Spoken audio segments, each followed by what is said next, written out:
Jeff and I have worked together almost like on a daily basis, it seems like in the last month, so I've gotten to know him pretty well.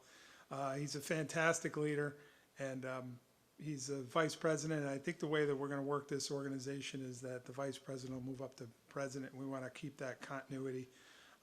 Similar to the way Newea functions, where you kind of work your way up through the line, the chain of command. Jeff started in South Windsor as an operator in training in 2013. In less than 6 years, he worked his way to an operator. What did I say? Jeff started in South Windsor as an operator in training in 2013, and in less than 6 years, he worked his way up to an operator 3 and was promoted to acting plant supervisor. 6 months after his promotion, he passed his class 4, and the acting part of his title was dropped. That's great. He has been involved in CWPA since 2018 and was vice president until the recent retirement of Ray Weaver had him take over as president. Jeff has been involved with the trade show and has helped negotiate the terms of the new miscellaneous industrial users general permit with DEP. Jeff also helps teach the management class.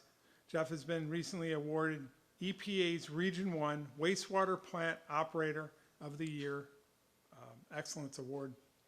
So that's a great award, and let's really give him a round of applause while he's walking up here for that award, because he can't acknowledge himself, basically.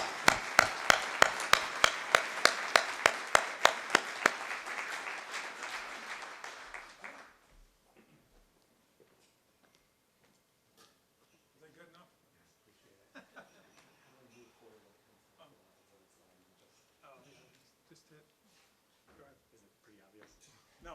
Oh. Okay. You hit this. Use the mouse and hit that Okay. arrow there. Gotcha. Thank you very much, Tom. Believe it or not, I actually probably could recognize myself, the people that know me well. But thank you very much. Tough act to follow. I'm a little nervous up here, I'm going to be honest. I've been doing a little bit more speaking than I have in the past. Never in this kind of formal of a setting and in front of quite so many people, but I'm going to give it my best. So first of all, I'm just going to address the elephant in the room. I'm going to just kind of say welcome back to everybody. COVID has been, I think, unlike anything that we ever could have expected. And even a couple years later, we're still seeing its impacts. I think we can all agree that we're definitely on the brighter side of things now. Seeing all these faces here and a packed room, people that I haven't really gotten a chance to associate with in quite a long time. And even through the merger, you know, I was telling Tom, I'm like, wow, you don't just exist on a computer screen, you're actually a real person. But there's been a lot of challenges associated with COVID.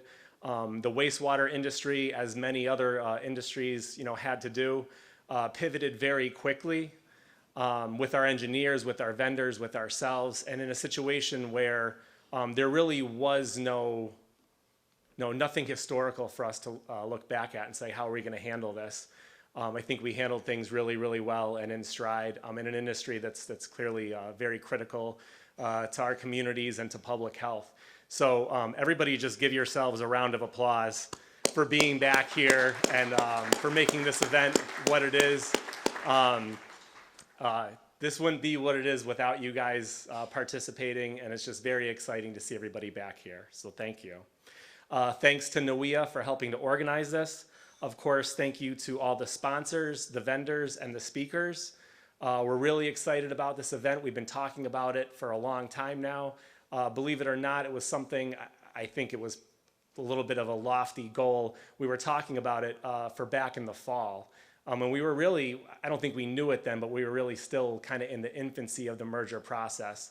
COVID kind of made us take a step back. We kind of thought we were coming out of things and maybe not quite so much as we thought we were at the time, but ultimately I think it worked out for the best because it gave us time to get through the merger, which was a lot lengthier and more complicated and more time consuming than I think any of us really thought it was going to be.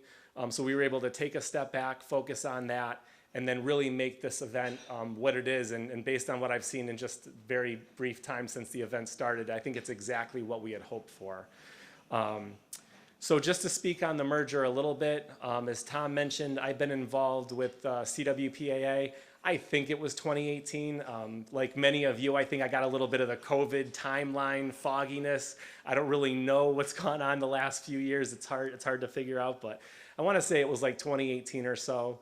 It was Megan Ambrose and I who were at the CWPAA Managers Forum.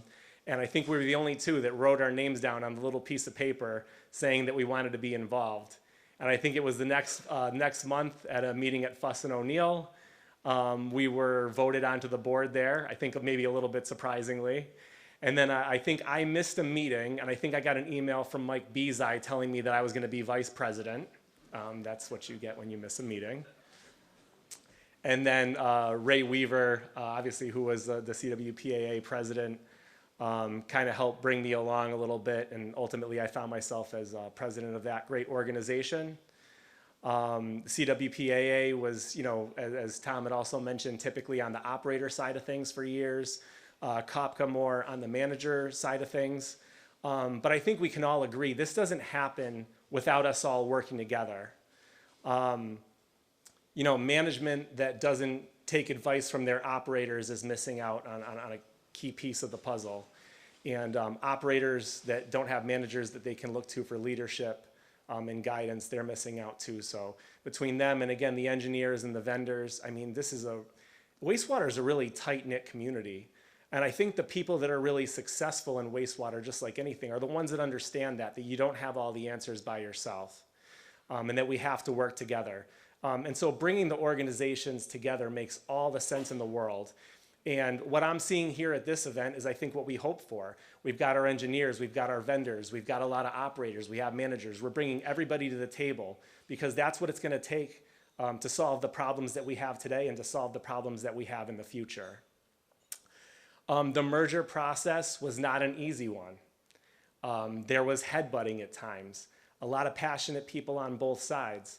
But even like I tell the guys on our staff in South Windsor, there can be headbutting at times and people get a little passionate and maybe even a little angry.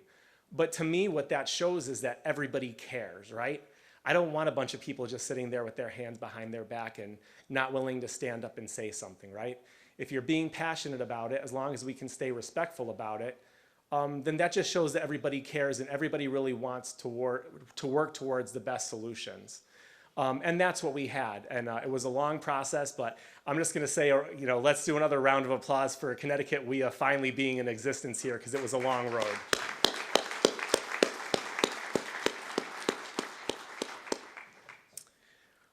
So all that being said, just want to let everybody know, I mean, we've got our committees kind of sort of fleshed out a little bit now, but the success of this organization is going to really be dependent on the success of those individual committees. It's going to be a committee-driven organization. So if there's anybody here that's at all interested, Tom's done a ton of work on the website. It looks really great. There's a page there for committees, and it shows people the different committees that we have and different ways to get involved. And I would strongly encourage that. And it's the energy and passion of folks like you that are here today that are really going to help drive this organization and really the wastewater industry in the state of Connecticut forward in years to come. On a little bit of a somber note, but I just wanted to acknowledge a few folks that we've lost in the industry in the last year. The first I'm going to acknowledge here is Mike Burns that worked for ACOM. And I didn't know Mike super well. I did get an opportunity, I'm very grateful for, to be on a few of the CWPAA meetings with him in person before COVID hit and we had to shift from that. My sort of relationship, I guess, with Mike, or my understanding of Mike, was just he was a very kind, soft-spoken, ready to help you out person. And I know it hit us all really hard when Mike passed away. And then the second person was Jack Crosby. I believe he was in Bridgeport at one point, but I think he was in West Haven was his last stop there. And my affiliation with Jack, I was taking Art Enderle's 3 and 4 operator exam prep course, and Jack Crosby was there to help out with that. Super nice guy, super passionate.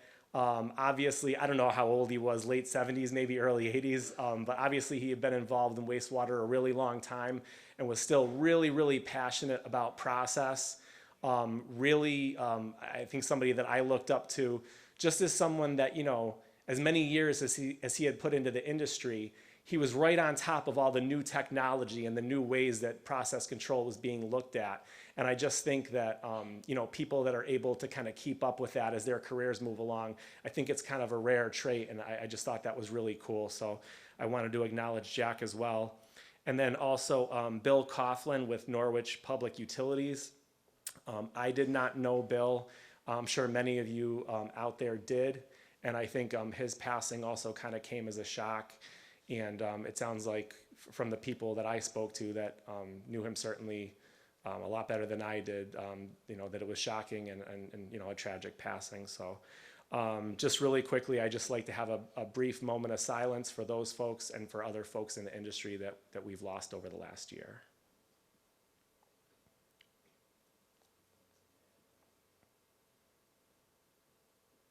Thank you. And now I'm going to try to move this slide along, and I'm going to acknowledge the award recipients from Connecticut for this year.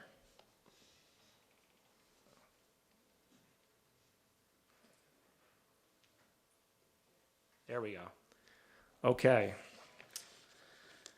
So if you're here in attendance, please stand and be recognized. This is one of my favorite people in wastewater. I had an opportunity to work with her during our negotiations with Connecticut DEP over the new MIU.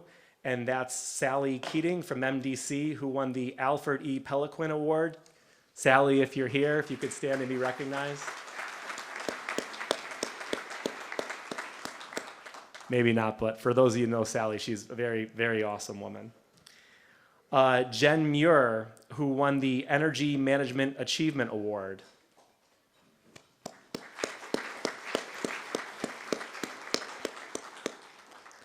The Operator Award that went to, these are all the Newea Awards. The Operator Award went to Gregory Quink of Waterbury, Connecticut.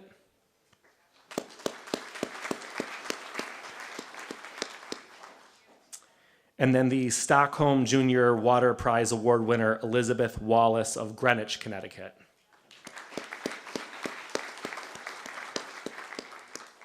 And then we'll go to the Connecticut recipients of the WEF Awards. For the WEF Young Water Environment Professional Award, that went to Vanessa Borkowski of Hartford, Connecticut.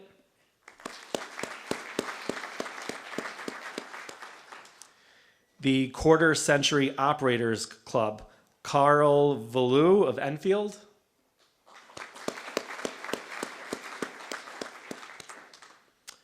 The George W. Burke Jr. Award went to Woodard and Curran of North Haven, Connecticut, the wastewater treatment facility. And then finally, the WEF Fellow Award that went to Kristen Mariko of Hamden, Connecticut.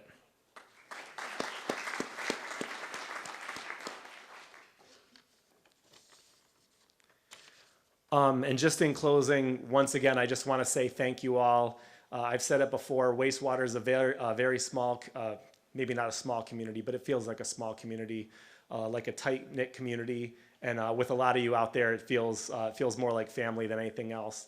And I'm just absolutely thrilled to have everybody in this room here together and really appreciate it. So thank you all very much.